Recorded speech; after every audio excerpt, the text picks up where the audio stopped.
Grace and peace. Only one lease of life is granted us, and the inquiry with everyone should be, how can I invest my powers so that they may yield the greatest profit? How can I do most for the glory of God and the benefit of my fellow men? For life is valuable only as it is used for the attainment of these ends.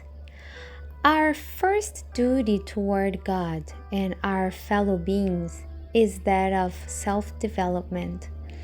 Every faculty with which the Creator has endowed us should be cultivated to the highest degree of perfection, that we may be able to do the greatest amount of good of which we are capable.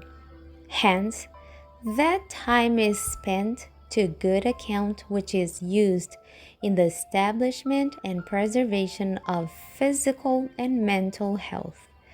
We cannot afford to dwarf or cripple any function of body or mind. As surely as we do this, we must suffer the consequences.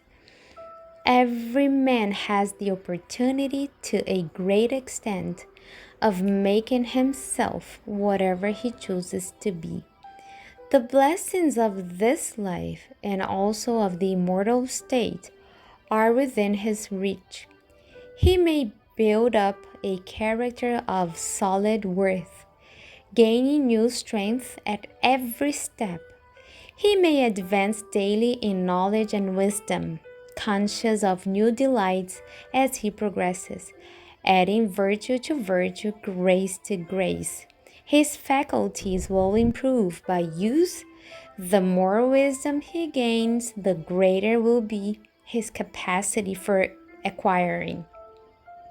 His intelligence, knowledge, and virtue will thus develop into greater strength and more perfect symmetry. On the other hand, he may allow his powers to rust out for want of use or to be perverted through evil habits, lack of self-control, or moral and religious stamina. His course then tends downward. He is disobedient to the law of God and to the laws of health. Appetite conquers him. Inclination carries him away. It is easier for him to allow the powers of evil, which are always active, to drag him backward than to struggle against them and go forward. Dissipation, disease, and death follow. This is the history of many lives that might have been useful in the cause of God and humanity. God desires us to reach the standard of perfection made possible for us by the gift of Christ.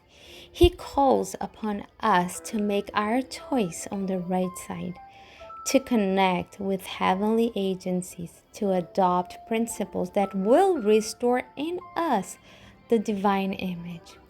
In His written word and in the great book of nature, He has revealed the principles of life. It is our work to obtain a knowledge of these principles and by obedience to cooperate with Him in restoring health to the body as well as to the soul. The living organism is God's property. It belongs to Him by creation and by redemption. And by a misuse of any of our powers, we rob God of the honor due to Him.